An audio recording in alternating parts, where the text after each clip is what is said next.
And our next panel, it's going to be around wellness, specifically the topic of self-care, and it's titled Courageous Self-Care. But we have two very powerful speakers, Alejandra Ameguin and Lexus Fernandez. Lexus is joining us from Providence, Rhode Island, and she is a motivational speaker, survivor, a co-founder of Solita. And Alejandra is joining us from Jacksonville, Florida. She's owner and founder of Jack's Natural Healing and Vive Yoga Studio. But before we get into our fireside chat, Alejandra is going to guide us through a meditation. So please enjoy. Yeah, so I'm just going to ask everybody to just close your eyes right where you are and take a big breath in through the nose and open the mouth and sigh it out. Let the shoulders drop. And again, an even bigger breath this time. Inhale in through the nose if you can. And then take another little sip of air in.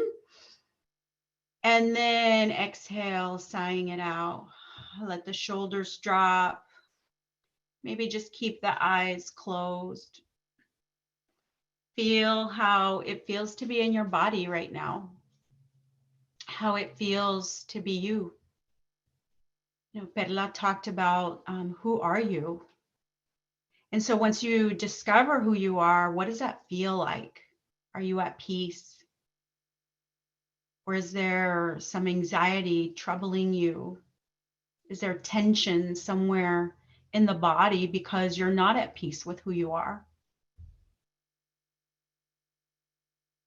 And if you are at peace with who you are, with who you're being right now in this moment, you know, maybe there's a lightness in your heart. Maybe shoulders, hands relaxed, legs relaxed.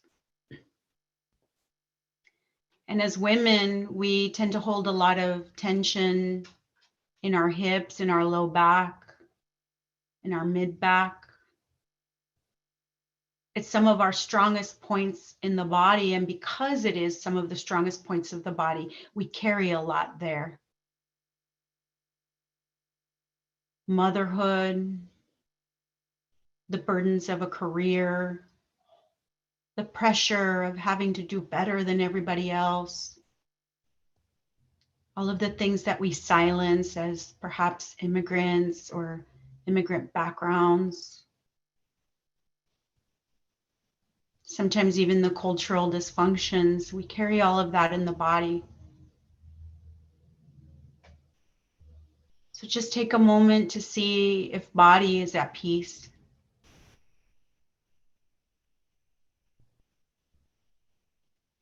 And if body is at peace, then moving to the mind, is the mind at peace?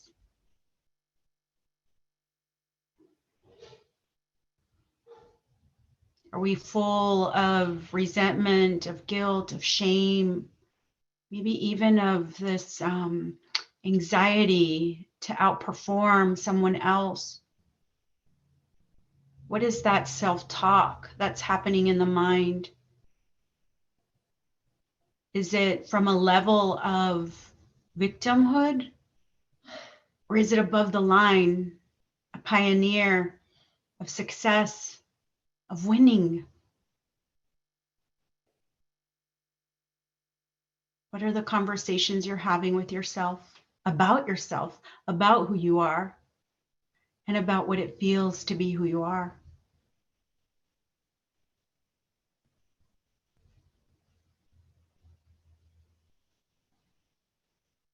And if maybe it's unsettling and uncomfortable, all you have to do is take a breath and shift.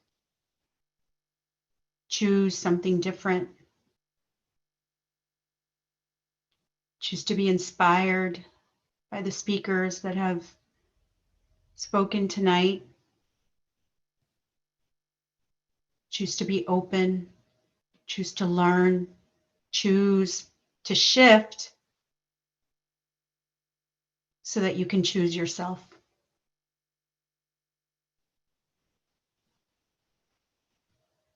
We'll take one more breath in together. And open the mouth and sigh it out. You can open the eyes. Come back. I hope you could hear me okay. Yes, we can. And thank you very much. I think now we're centered and ready to have a conversation around courageous self-care.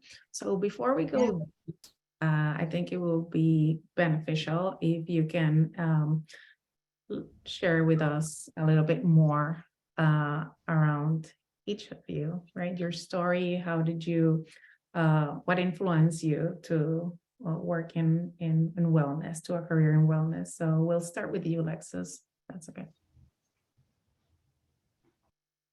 Hi, y'all. I am so happy to be here.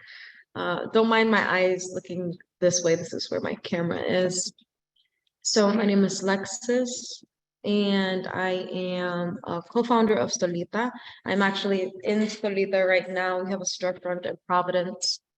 And here I make all natural and vegan skincare, and with it all focus on self-care practices. So the reason why I got into a career in wellness is because of my survival story.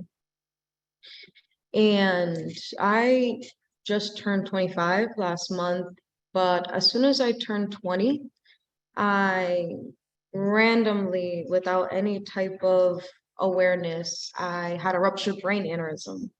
A ruptured brain aneurysm is like a bulge on the artery wall of your brain, and it just popped.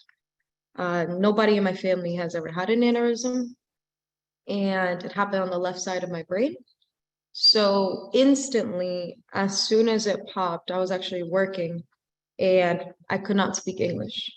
I lost about 3/4 of my vocabulary. I didn't know how to read, how to write, how to speak English correctly. I lost my livelihood. I couldn't go back to work, couldn't go back to college, lost my hair. And all the women in this Zoom, your hair sometimes is everything. For mine, it was my culture, it was my confidence, and losing it really hurt me. So after a year of rehabilitation and just trying to get my life back, well, a little bit before that, about 6 months in, I told myself that, you know what, I don't want to do this anymore. I told myself that the physical pain was hard, but the mental pain was a lot worse. And the last day of 2018, I tried to kill myself.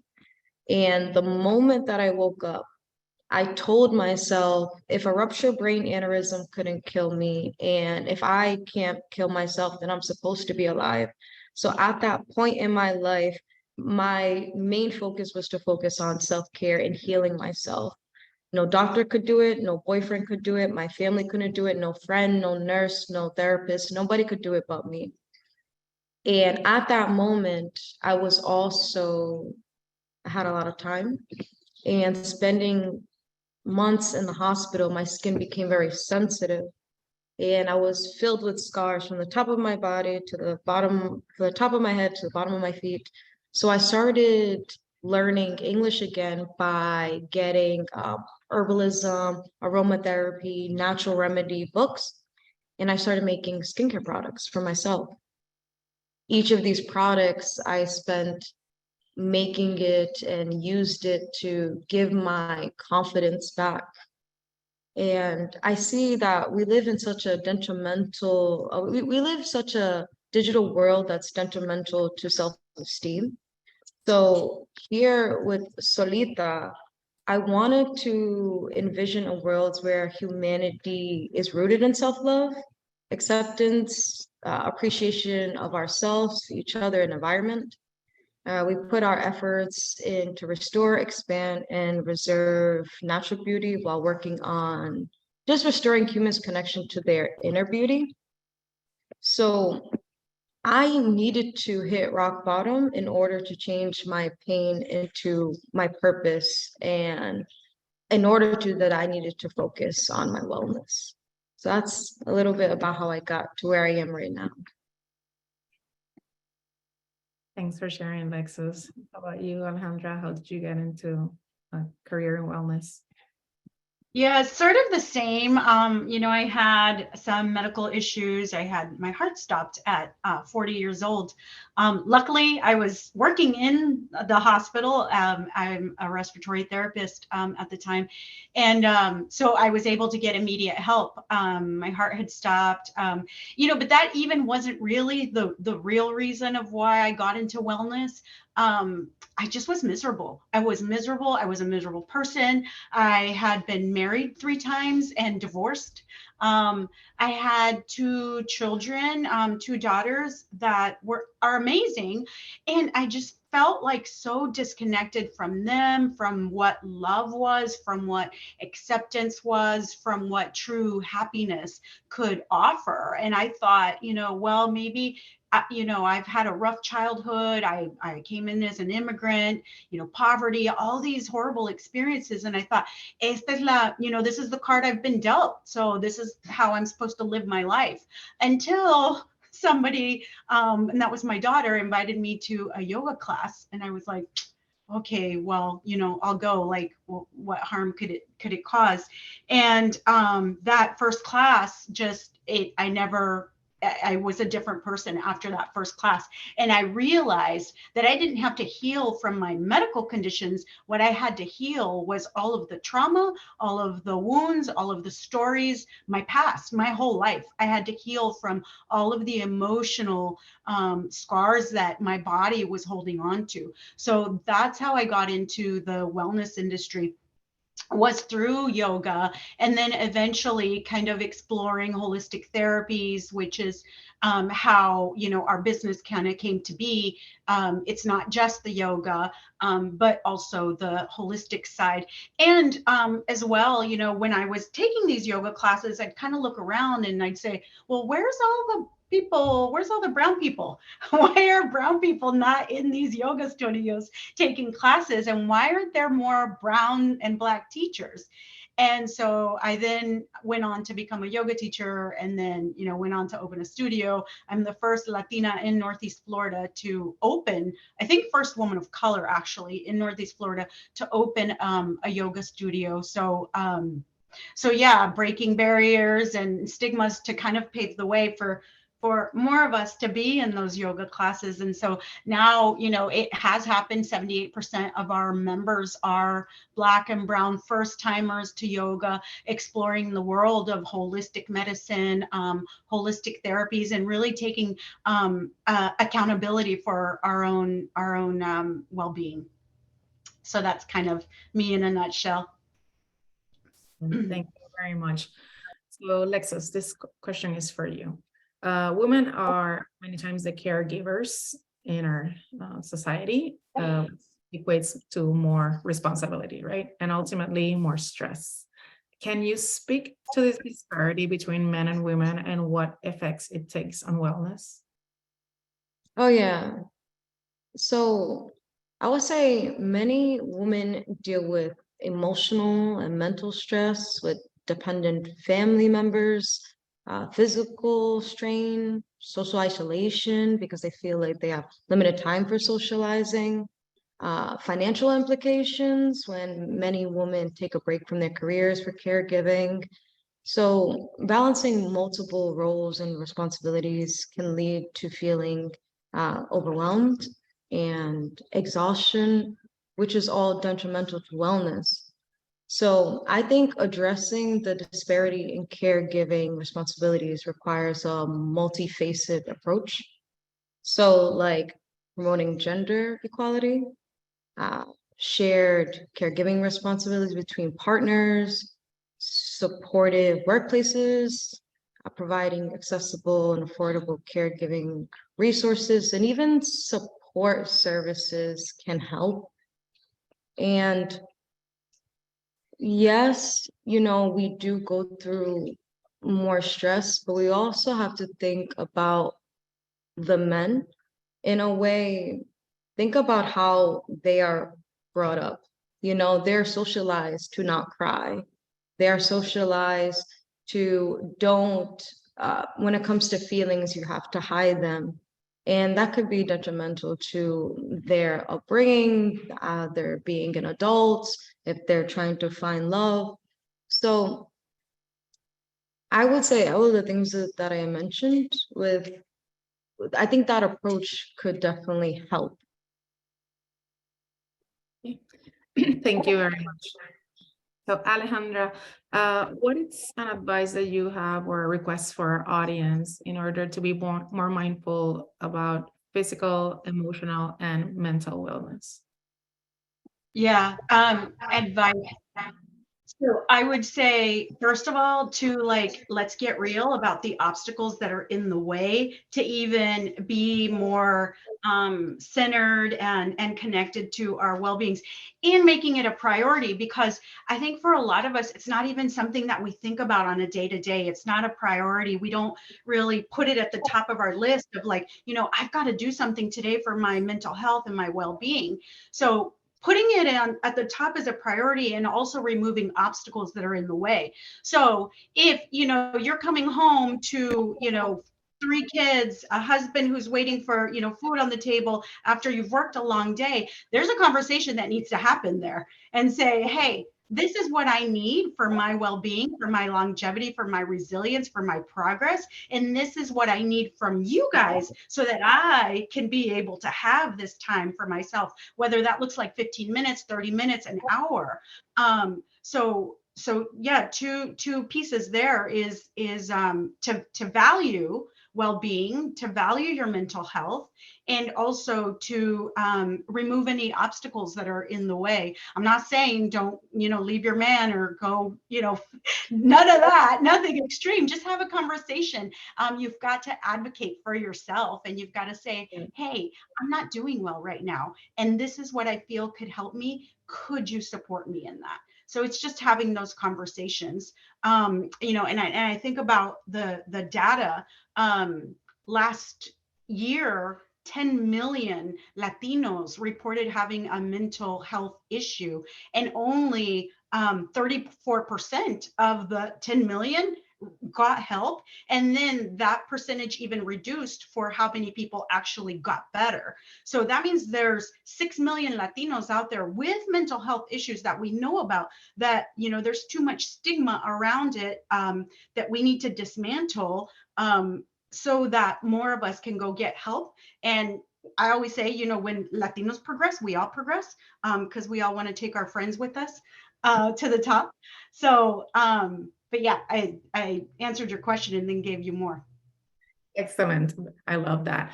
But let's dig deeper there. So there's a tendency for us women to take care of ourselves last, right? And so this question is for both of you, and I'll start with Lexus, if that's okay. What are your thoughts on self-care, and what advice do you give us for women that are looking to improve how we prioritize self-care? Yeah, I think Alejandra said a lot. So there's a reason why when we get on the airplane and they tell us, just in case of emergency, to put our own oxygen mask on first. I think we first need to recognize the importance of self-care, and seeing self-care as an essential aspect of maintaining overall well-being. So we need to prioritize it. Self-care may be different for everyone. Like for me, it's studying neuroscience. For someone else, it's getting their nails done or their hair's done. So we need to find activities that rejuvenate us as individuals.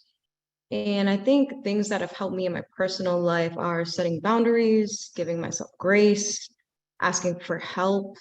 All of these things have helped my personal journey with self-care. Thank you. I'll just say it really bluntly. We're last to take care of ourselves. We put the kids first, the family first, the job first, the friends first sometimes, and we just need to stop. like, period. We need to stop perpetuating this cultural value that, you know, as a woman, that we need to put ourselves last. And I remember growing up, and there was sort of this like embracing of, you know, the woman, the matriarch of the family, being the one who sacrifices. And you have to sacrifice for the family. And that just needs to stop. Like, we have to be able to put ourselves first. You know, stop serving your plate last. Stop making sure that you're taking care of yourself last. Stop, don't get yourself ready first before you get the kids ready.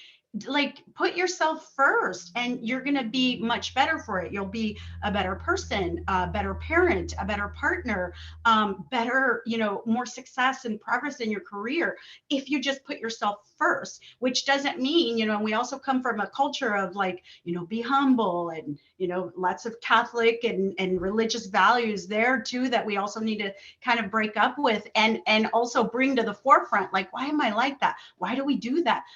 This is where it comes from. It's not really a thing that I need to hold on to. I can let that go. So yeah, I think just stop perpetuating the cultural values that don't serve us in this day and age anymore. Yeah, definitely. That resonates a lot. There's still this misconception that self-care means self-indulgence or being selfish. And we need to break down those false paradigms, right?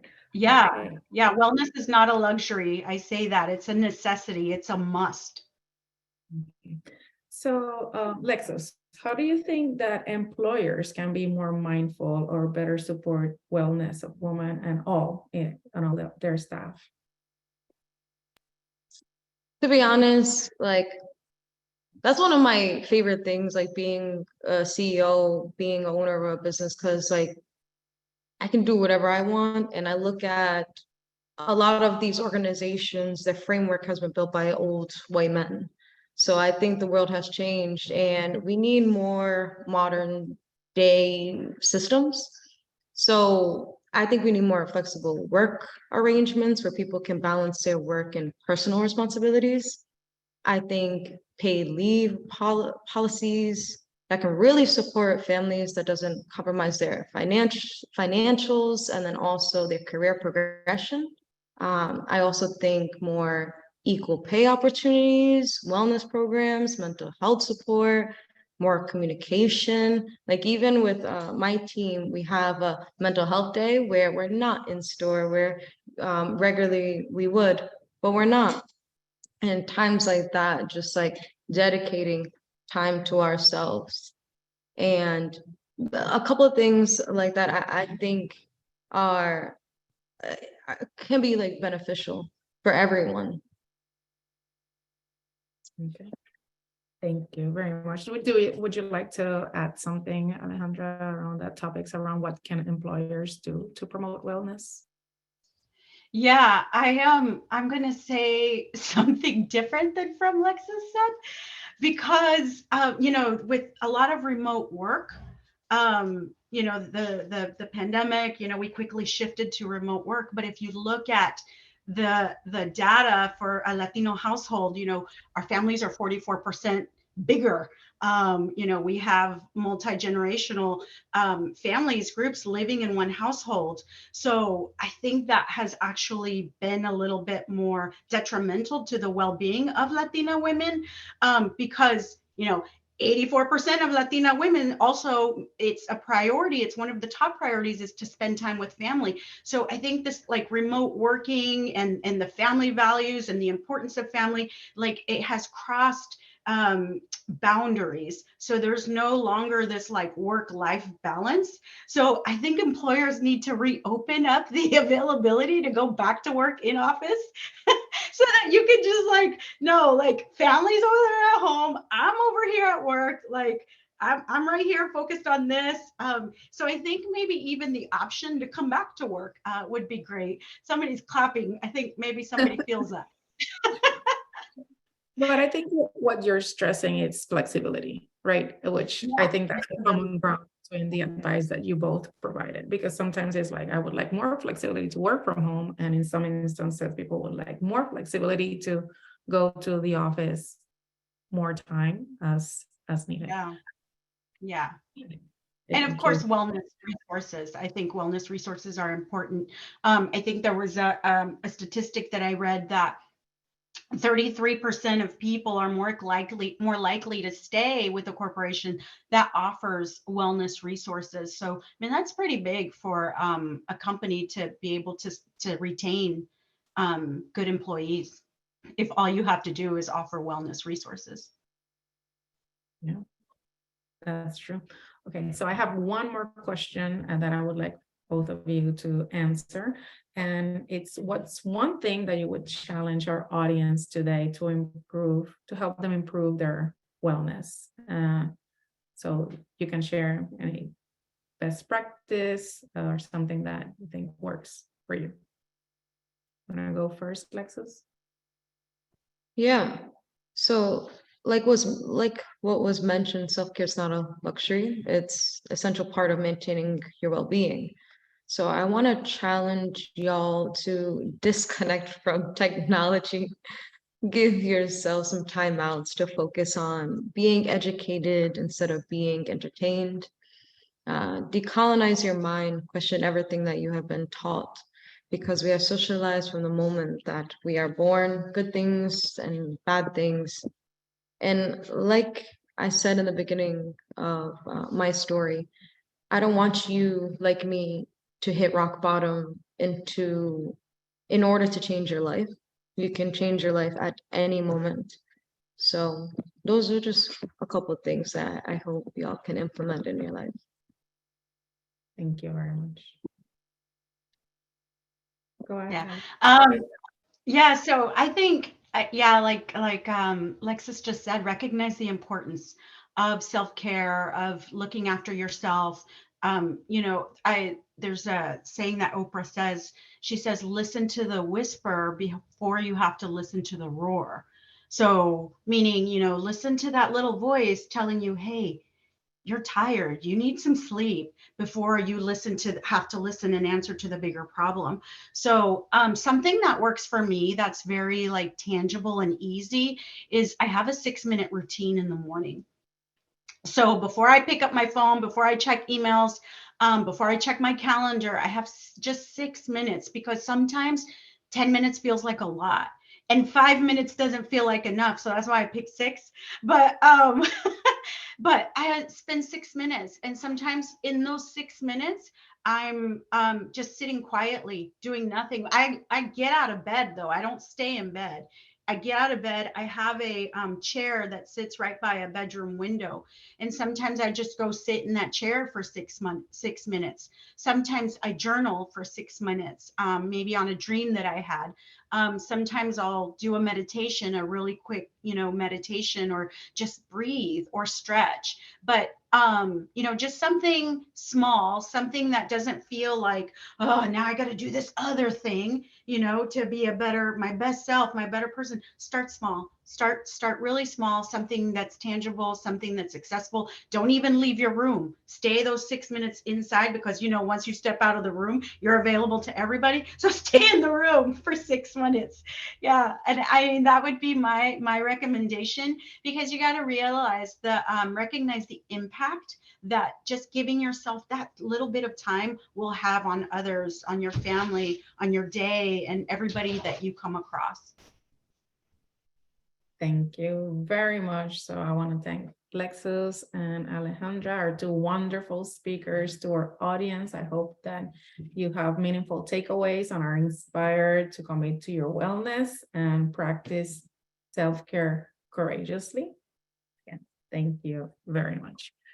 And now we're reaching the end of our event here. So if we could share the deck again, because we would like to invite all of you to day 2 of the Latina Summit.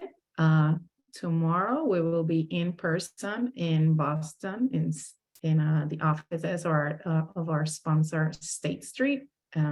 So we encourage you to go there and participate to continue with this very meaningful summit. And if we can go to the next slide, I think Liliana, you're taking this away. Yes, thank you, Dania. Just two more things very quick. Just to remind everyone about the 2023 ALPFA National Convention. This is a great event that you don't want to miss. So please register if you haven't. This year we're gathering in San Antonio, Texas from August 20 to the 24th. And please visit the website for more information. Next one, please. We are giving away 10 books by Jackie Camacho. These books gathers inspirational life stories of successes of Latinas, and we're also giving away 10 one-hour coaching session with Dolores. If you want to participate in this raffle, please scan the QR code. Then can you go to the next one, please? These are the QR codes that you can scan if you want to participate in the raffle. And lastly, next one, please. Can we drop Yeah, the links in the chat? yes. Thank you. And if you want to become a member of the ALPFA, please visit our website or scan again the code that you're seeing on the screen. We hope you enjoyed the event, and we hope to see you tomorrow. Thank you, everyone. Thanks. Thank you, everyone. See you tomorrow. Thanks.